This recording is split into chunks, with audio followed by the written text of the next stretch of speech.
नमस्कार दोस्तों, आज हम मौजूद हैं वीर हनुमान जी सामोद के धाम पर। यहाँ पर टारगेट एजुकेशन ग्रुप की तरफ से एक यात्रा निकाली गई है। इस यात्रा का उद्देश्य क्या है? आज गणतंत्र दिवस भी है, तो शिक्षा के माध्यम से जो इस क्षेत्र में क्रांति है उसको लीड कर रहे हैं अशोक कुमार गौरा। भीमराव अंबेडकर ने अपने शब्दों में कहा है, शिक्षा शेरनी का दूध है, इसको जो जितना पिएगा उतना दहाड़ेगा। तो हम अशोक जी से बात करते हैं, उनका क्या उद्देश्य रहा इस यात्रा का, और वो इस क्षेत्र में जो शिक्षा की क्रांति है उसको किस तरह से लीड कर रहे हैं। स्वागत है सर आपका। देखिए, टारगेट शिक्षण संस्थान जो चोमू का सबसे बड़ा संस्थान है और यहाँ से काफ़ी डॉक्टर, इंजीनियर और सिविल सर्विस में भी विद्यार्थी गए हैं। तो पढ़ाई के साथ साथ हम संस्कारित शिक्षा भी इनको प्रोवाइड करवाते हैं, जिसके माध्यम से आज 26 जनवरी को 5100 फीट लंबा तिरंगा यात्रा हमने चोमू से निकाली वीर हनुमान जी तक पूरी सिटी में, और उसके बाद में पैदल यात्रा वीर हनुमान जी तक 6000 प्लस विद्यार्थियों ने यहाँ रैली में भाग लिया और यहाँ वीर हनुमान जी के धोख लगाया। और सभी विद्यार्थियों का उज्जवल भविष्य की कामना करता हूँ और वीर हनुमान जी से यही प्रार्थना करता हूँ कि सभी बच्चे सक्सेस हों और ये संस्थान और बच्चे दिनों दिन प्रगति करते रहें। चोमू क्षेत्र में आप शिक्षा के में एक लीडिंग जो स्टेज है वो कायम आपने कर रखी है।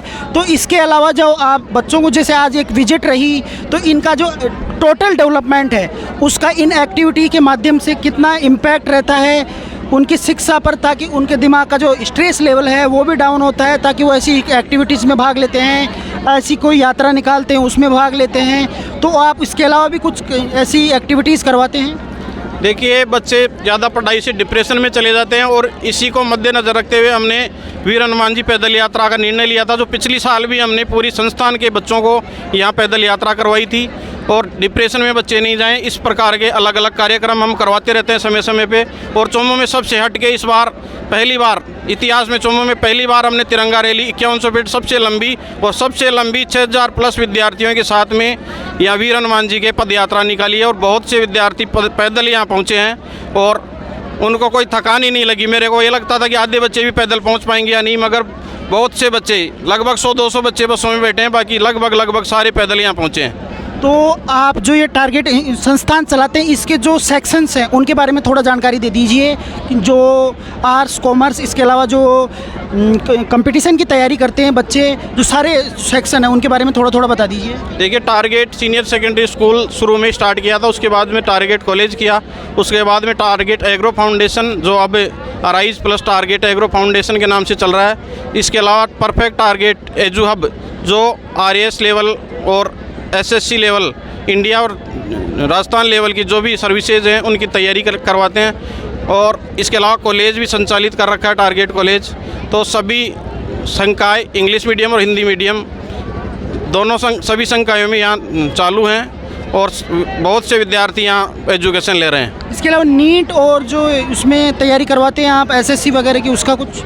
नीट की तैयारी हमने पिछली साल करवाई थी स्टार्ट, तो जिसमें 10 सिलेक्शन हमें पहली बार मिले और इस बार 25 से 30 सिलेक्शन होने जा रहे हैं नीट में। इसके अलावा IIT में भी 10 से 15 सिलेक्शन हमारे पहली बार में निकलेंगे। और RAS फाउंडेशन का भी बैच हमारा स्टार्ट कर दिया है। SSC का बैच हमारा चल रहा है। पिछली बार SSC में 5 विद्यार्थियों ने यहाँ से अपने कोचिंग से सिलेक्शन करवाकर भारत लेवल पर नाम किया था।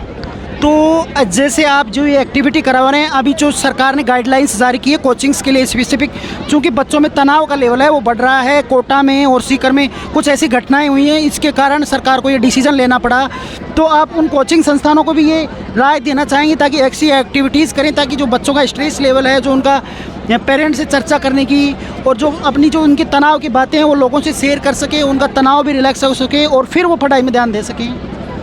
देखिए, पढ़ाई के अलावा और भी गतिविधियां करवानी चाहिए। वैसे हमने 8 साल से टारगेट में हर मंगलवार और शनिवार को हनुमान चालीसा पाठ करवाते हैं प्रार्थना में, तो उससे भी विद्यार्थी डिप्रेशन में नहीं जाते और उनका ध्यान एकाग्र रहता है और भगवान के प्रति आस्था भी बढ़ती है और मनोबल भी बढ़ता है उनका।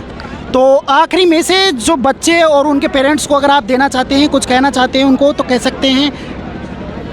सभी विद्यार्थियों को और पेरेंट्स को कहना चाहूँगा कि एग्ज़ाम टाइम में सभी विद्यार्थी और सभी अभिभावक अपने विद्यार्थियों का ध्यान रखें, बच्चों का ध्यान रखें कि ये डिप्रेशन में नहीं जाए और उनको समझाएं जितना पढ़ना है उतना ही पढ़ें, एक्स्ट्रा पढ़ने की नहीं सोचें और डिप्रेशन में जाने का तो सवाल ही नहीं है, क्योंकि सभी गार्जियन को जागरूक होना पड़ेगा कि मेरा बच्चा डिप्रेशन में नहीं जाए, कि बेटा कोई बात नहीं, इस बार सिलेक्शन नहीं तो अगली बार हो जाएगा, मगर डिप्रेशन में नहीं जाए कोई विद्यार्थी। तो ये टारगेट एजुकेशन ग्रुप के डायरेक्टर अशोक कुमार गोरा हमारे साथ मौजूद थे। इनकी विभिन्न प्रकार की जितनी भी तरह की तैयारियां करवाते हैं उनकी जानकारी दी, और इसके अलावा जो एक्स्ट्रा करिकुलर एक्टिविटीज़ ताकि बच्चों का तनाव कम हो और पढ़ाई में वो अच्छे से फोकस करें उसके बारे में जानकारी दी। हम मौजूद हैं वीर हनुमान धाम सामोद, यहाँ पर ये बच्चों को लेके आए हैं। तो हमारे चैनल को सब्सक्राइब कीजिए दोस्तों में, परिवार में। शुक्रिया, धन्यवाद।